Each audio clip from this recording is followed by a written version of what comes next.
Now Sarai, Abram's wife, had borne him no children, but she had an Egyptian maidservant named Hagar. So she said to Abram, "The Lord has kept me from having children. Go sleep with my maidservant. Perhaps I can build a family through her." Abram agreed to what Sarai said. So after Abram had been living in Canaan 10 years, Sarai his wife took her Egyptian maidservant Hagar, and gave her to her husband to be his wife. He slept with Hagar, and she conceived. When she knew she was pregnant, she began to despise her mistress. Then Sarai said to Abram, "You are responsible for the wrong I am suffering. I put my servant in your arms, and now that she knows she is pregnant she despises me. May the Lord judge between you and me." "Your servant is in your hands," Abram said. "Do with her whatever you think best." Then Sarai mistreated Hagar, so she fled from her.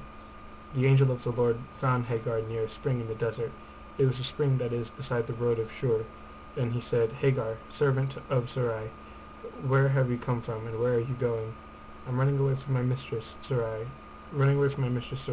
She answered. Then the angel of the Lord told her, "Go back to your mistress and submit to her." The angel added, "I will so increase your descendants that they will be too numerous to count." The angel of the Lord also said to her, "You are now with child, and you will have a son. You shall name him Ishmael, for the Lord has heard of your misery. He will be a wild donkey of a man. His hand will be against everyone, and everyone's hand against him, and he will live in hostility toward all his brothers." She gave this name to the Lord who spoke to her, "You are the God who sees me," for she said, "I have now seen the one who sees me." That is why the well was called Bir Lahai Roi. It is still there between Kadesh and Bered. So Hagar bore Abram a son, and Abram gave the name Ishmael to the son she had born. Abram was 86 years old when Hagar bore him Ishmael. When Abram was 99 years old, the Lord appeared to him and said, "I am God Almighty. Walk before me and be blameless. I will confirm my covenant between me and you, and will greatly increase your numbers." Abram fell face down, and God said to him, "As for me, this is my covenant with you. You will be the father of many nations. No longer will you be called Abram. Your name will be Abraham, for I have made you a father of many nations. I will make you very fruitful. I will make nations of you, and kings will come from you. I will establish my covenant as an everlasting covenant between me and you and your descendants after you for the generations to come, to be your God and the God of your descendants after you. The whole land of Canaan, where you are now an alien, I will give as an everlasting possession to you and your descendants after you, and I will be their God." Then God said to Abraham, "As for you, you must keep my covenant, you and your descendants after you for the generations to come. This is my covenant with you and your descendants after you, the covenant you are to keep. Every male among you shall be circumcised. You are to undergo circumcision, and it will be the sign of the covenant between me and you. For the generations to come, every male among you who is 8 days old must be circumcised, including those born in the household or bought with money from a foreigner, those who are not your offspring. Whether born in your household or bought with your money, they must be circumcised. My covenant in your flesh is to be an everlasting covenant. Any uncircumcised male who has not been circumcised in the flesh will be cut off from his people. He has broken my covenant." God also said to Abraham, "As for Sarai, your wife, you are no longer to call her Sarai. Her name will be Sarah. I will bless her and will surely give you a son by her. I will bless her so that she will be the mother of nations. King of peoples will come from her." Abraham fell face down. He laughed and said to himself, "Will a son be born to a man 100 years old? Will Sarah bear a child at the age of 90? And Abraham said to God, "If only Ishmael might live under your blessing." Then God said, "Yes, but your wife Sarah will bear you a son, and you will call him Isaac. I will establish my covenant with him as an everlasting covenant for his descendants after him. And as for Ishmael, I have heard you. I will surely bless him. I will make him fruitful and will greatly increase his numbers. He will be the father of 12 rulers, and I will make him into a great nation. But my covenant I will establish with Isaac, whom Sarah will bear to you by this time next year." When he had finished speaking with Abraham, God went up from him. On that very day Abraham took his son Ishmael, and all those born in his household or bought with his money, every male in his household, and circumcised them, as God told him. Abraham was 99 years old when he was circumcised, and his son Ishmael was 13. Abraham and his son Ishmael were both circumcised on that same day. and every male in Abraham's household, including those born in his household or bought from a foreigner, was circumcised with him. The Lord appeared to Abraham near the great trees of Mamre while he was sitting at the entrance to his tent in the heat of the day. Abraham looked up and saw 3 men standing nearby. When he saw them, he hurried from the entrance of his tent to meet them and bowed low to the ground. He said, "If I have found favor in your eyes, my lord, do not pass your servant by. Let a little water be brought, and then you may all wash your feet and rest under this tree. Let me get you something to eat, so you can be refreshed, and then go on your way, now that you have come to your servant." "Very well," they answered. "Do as you say." So Abraham hurried into the tent to Sarah. "Quick," he said, "get 3 seahs of fine flour, and knead it and bake some bread." Then he ran to the herd and selected a choice tender calf, and gave it to a servant who hurried to prepare it. He then brought some curds and milk, and the calf that had been prepared, and set these before them. While they ate, he stood near them under a tree. "Where is your wife Sarah?" they asked him. "There in the tent," he said.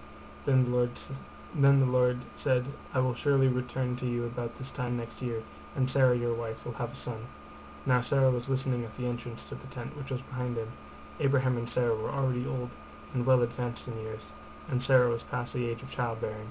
So Sarah laughed to herself as she thought, "After I am worn out and my master is old, will I now have this pleasure?" Then the Lord said to Abraham, "Why did Sarah laugh and say, 'Will I really have a child now that I am old?' Is anything too hard for the Lord? I will return to you at the appointed time next year, and Sarah will have a son." Sarah was afraid, so she lied and said, "I did not laugh." But he said, "Yes, you did laugh." When the men got up to leave, they looked down toward Sodom, and Abraham walked along with them to see them on their way. Then the Lord said, "Shall I hide from Abraham what I am about to do? Abraham will surely become a great and powerful nation, and all nations on earth will be blessed through him. For I have chosen him so that he will direct his children and his household after him, to keep the way of the Lord by doing what is right and just, so that the Lord will bring about for Abraham what he has promised him." Then the Lord said, "The outcry against Sodom and Gomorrah is so great, and their sin is so grievous, that I will go down and see if what they have done is as bad as the outcry that has reached me. If not, I will know." The men turned away and went toward Sodom, but Abraham remained standing before the Lord. Then Abraham approached him and said, "Will you sweep away the righteous with the wicked? What if there are 50 righteous people in the city? Will you really sweep it away and not spare the place for the sake of the 50 righteous people in it? Far be it from you to do such a thing, to kill the righteous with the wicked, treating the righteous and the wicked alike. Far be it from you. Will not the judge of all the earth do right? The Lord said, "If I find 50 righteous people in the city of Sodom, I will spare the whole place for their sake." Then Abraham spoke up again, "Now that I have been so bold as to speak to the Lord, though I am nothing but dust and ashes, what if the number of the righteous people is 5 less than 50? Will you destroy the whole city because of 5 people? If I find 45 there," he said, "I will not destroy it." Once again he spoke to him. "What if only 40 are found there?" He said, "For the sake of 40, I will not do it." Then he said, "May the Lord not be angry, but let me speak. What if only 30 can be found there?" He answered, "I will not do it if I find 30 there." Abraham said, "Now that I have been so bold as to speak to the Lord, what if only 20 can be found there?" He said, "For the sake of 20, I will not destroy it." Then he said, "May the Lord not be angry, but let me speak just once more. What if only 10 can be found there?" He answered, "For the sake of 10, I will not destroy it." When the Lord had finished speaking with Abraham, he left, and Abraham returned home. The 2 angels arrived at Sodom in the evening, and Lot was sitting in the gateway of the city. When he saw them, he got up to meet them and bowed down, with his face to the ground. "My lords," he said, "please turn aside to your servant's house. You can wash your feet and spend the night, and then go on your way early in the morning." "No," they answered, "we will spend the night in the square." But he insisted so strongly that they did go with him, and entered his house. He prepared a meal for them, baking bread without yeast, and they ate.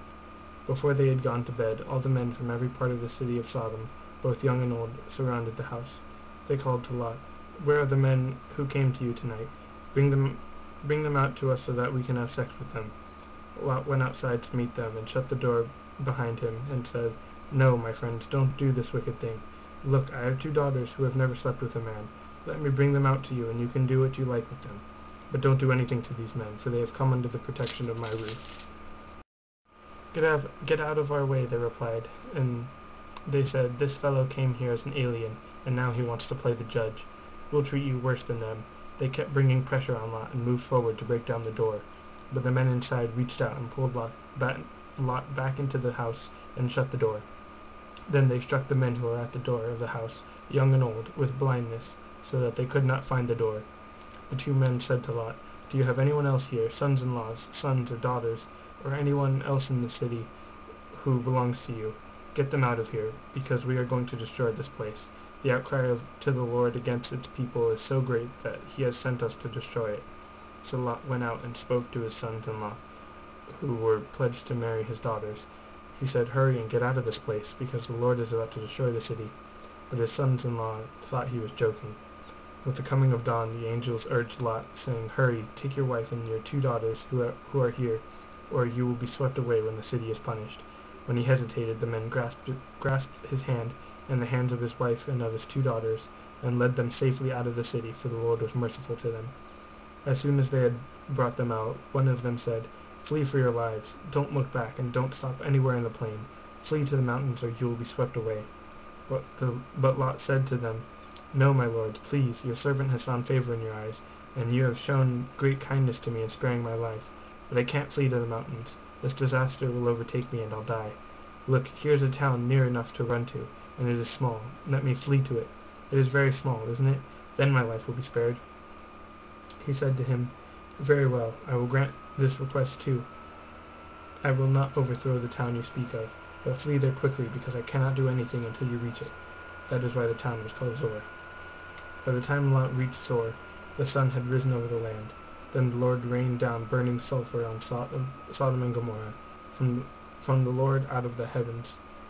Thus he overthrew those cities and the entire plain, including all those living in the cities, and also the vegetation in the land. But Lot's wife looked back, and she became a pillar of salt.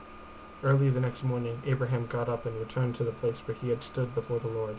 He looked down toward Sodom and Gomorrah, toward all the land of the plain, and he saw dense smoke rising from the land, like smoke from a furnace. So when God destroyed the cities of the plain, he remembered Abraham, and he brought Lot out of the catastrophe that overthrew the cities where Lot had lived. Lot and his 2 daughters left Zoar and settled in the mountains, for he was afraid to stay in Zoar. He and his 2 daughters lived in a cave.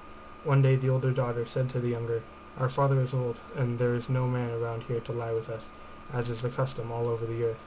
Let's get our father to drink wine, and then lie with him, and preserve our family line through our father." That night they got their father to drink wine, and the older daughter went in and lay with him. He was not aware of it when she lay down or when she got up. The next day the older daughter said to the younger, "Last night I lay with my father. Let's get him to drink wine again tonight, and you go in and lie with him, so we can preserve our family line through our father." So they got their father to drink wine that night also, and the younger daughter went and lay with him. Again he was not aware of it when she lay down or when she got up. So both of Lot's daughters became pregnant by their father. The older daughter had a son, and she named him Moab. He is the father of the Moabites of today. The younger daughter also had a son, and she named him Ben-Ammi. He is the father of the Ammonites of today.